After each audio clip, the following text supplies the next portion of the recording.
Hello friends, இன்னைக்கு முறுக்கு instant முறுக்கு செய்கிறது எப்படின்னு ரெசிபி சொல்லி தரப்போகிறேன். நோட் பண்ணிக்கோங்க. பச்சரிசி மாவு இவ்வளோ பெரிய கப்பில் ஒரு கப்பு பார்த்துக்கிட்டிங்களா, முதல்ல போட்டுக்கோங்க.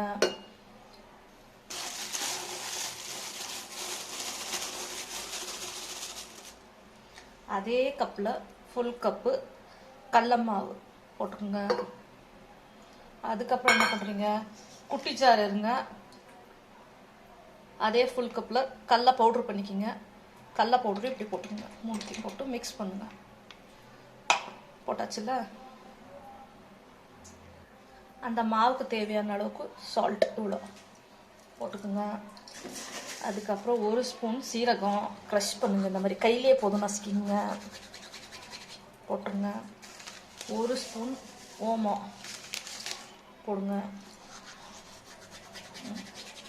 போட்டாச்சுல, ஒரு ஸ்பூன் ஓமம் எல்லாத்தையும் டுகெதர் அப்படி மிக்ஸ் பண்ணுங்க.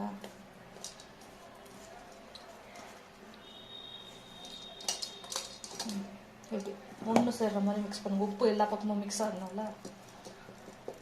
மிக்ஸ் ஆன விட்டு என்ன பண்ணுறீங்க, எல்லாரும் நெய் எண்ணெய்லாம் ஊற்றுவாங்கல்ல, நம்ம என்ன பண்ண போகிறோம், கோகோனட் ஆயில் ஊற்ற போகிறோம். ஸ்பெஷலாக கமகமான்னு இருக்கிறதுக்கு கோகோனட் ஆயில் என்ன பண்ணுறீங்க, ஒரு 2-3 ஸ்பூன் போதும்.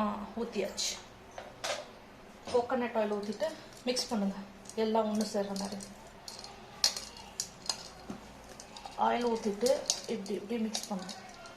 மிக்ஸ் பண்ணால் அந்த மாவு இப்படி புடி வரணும். பிடிச்சா புடி வரணும். அப்போ தான் எண்ணெய் கரெக்டாக நம்ம ஊற்றிருக்கோன்னு, பக்குவம் கரெக்டாக இருக்குன்னு. இந்த மாவு எடுத்து பிஞ்ச் பண்ணி வாயில் போட்டு பாருங்கள், சால்ட்டெல்லாம் கரெக்டாக இருக்கா இல்லையான்னு.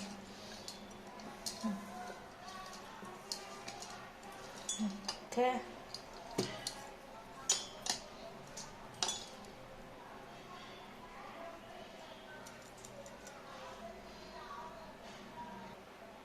இப்போ எல்லாம் நல்லா மிக்ஸ் பண்ணியாச்சு. மிக்ஸ் பண்ண விட்டு அந்த எண்ணெய் ஊற்றின விட்டு இப்படி ப்ரெஸ் பண்ணால் இப்படி உருண்டை பிடிக்க வரணும். உருண்டையை இப்போ க்ரஷ் பண்ணுங்க. நல்லா நசுக்கிட்டு ஒரு கிளாஸ் தண்ணி எடுத்துக்கோங்க. தண்ணி ஊற்றுங்க, மிக்ஸ் பண்ணுங்க. நிறைய தண்ணி எடுத்து ஊற்றிடாதீங்க, அப்புறமா நம்ம நல்லா செய்ய முடியாது. தண்ணி அப்படி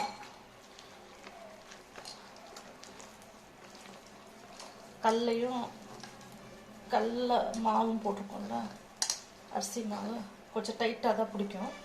நல்லா ஸ்மூத்தாக பழிஞ்சிக்கங்க.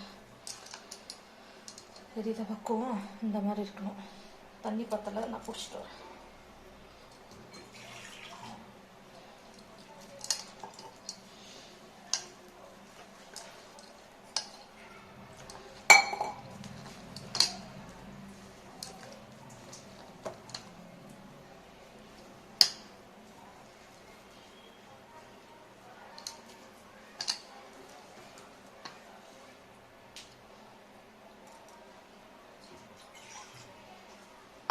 அடி இல்லைன்னா மாவாக இருக்கும், அது ஊற்றுங்க.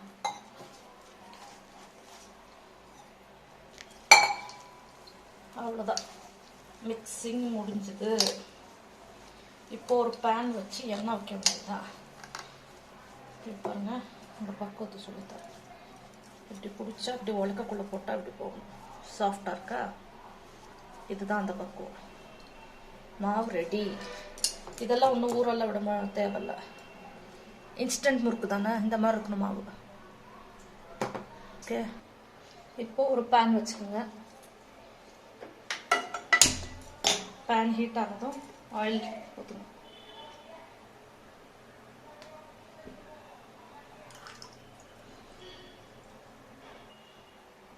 அவ்வளோதான், முறுக்கு உலக்கு எடுத்துக்கோங்க. இந்த ஸ்டார் இருக்குல்ல, இதை எடுத்து எப்படி போட்டுருங்க. எப்படி போட்டு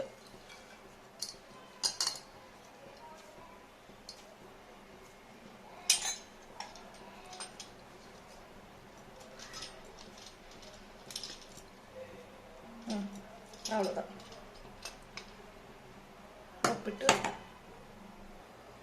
ஆயில் ஊற்றிருந்தோம்ல, ஆயில் ஹீட் ஆகிடுச்சு. ஹீட் ஆச்சா இல்லையான்னு தெரிஞ்சுக்கிறதுக்கு இவ்வளோண்டு இன்ச் ஆஃப் மாவு எடுத்து போடுங்க. ஆயில் ஹீட் ஆகிடுச்சு. இப்போ அந்த உலக்கு இருக்குல்ல,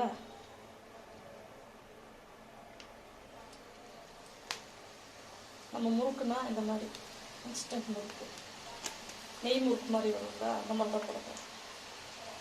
சுத்தெல்லாம் போட்டுங்க.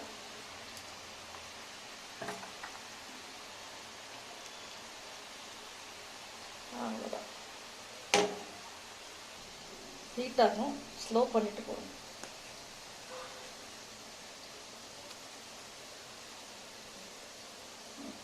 ஒரு ட்ரிப் ஒரு வாட்டியில் போகணும்.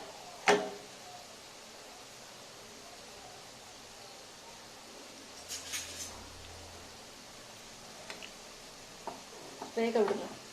அப்படியே கரண்டி விட்டிங்கன்னா உடஞ்சிரும்.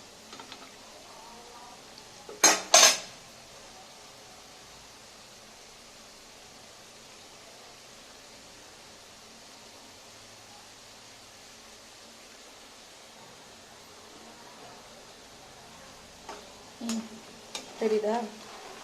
இப்போ திருப்பி போடுங்க. நம்ம ஒன்றும் ஃபுல் முறுக்கு இல்லை, தூள் தூளாக இருக்குள்ள முறுக்கு, நெய் முறுக்கு. அதுதான். ஸ்லோ ஃப்ளேமில் வச்சு சுடுங்க, இல்லை மெது மெதுன்னு ஆகிடும்.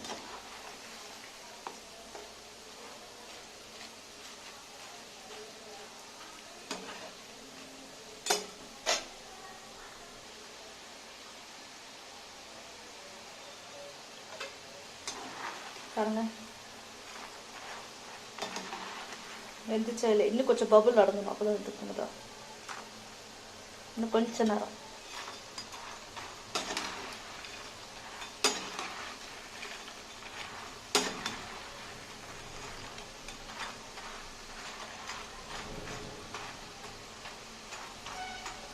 கொஞ்சம் நேரம் வந்துருச்சுன்னா நல்லா க்ரன்ச்சுன்னு தெரியுதா? டக் டக்குன்னு சவுண்டு. வெந்துருச்சு முறுக்கு. வெந்ததுக்கு அடையாளம் அந்த பபுள்ஸ் எல்லாம் அடங்கிருச்சு. தெரியுதா? இப்படி நல்லா இருத்தரணும், நல்லா ஃபுல்லாக எண்ணெயாக இருக்கும். ஃபில்ட்ரு பண்ணிட்டு தான் முறுக்கு எடுக்கணும். முறுக்கு டன். தெரியுதா? செம்மையாக இருக்குது க்ரன்ச்சி முறுக்கு.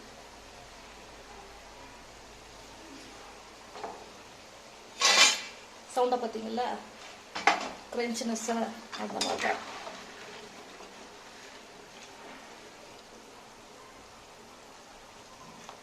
இருத்துட்டுங்க.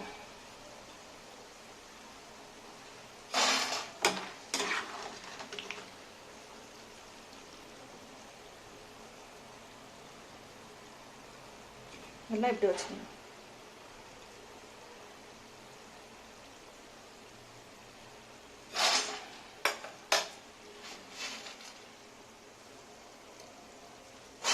கரெக்டா? பக்கத்தை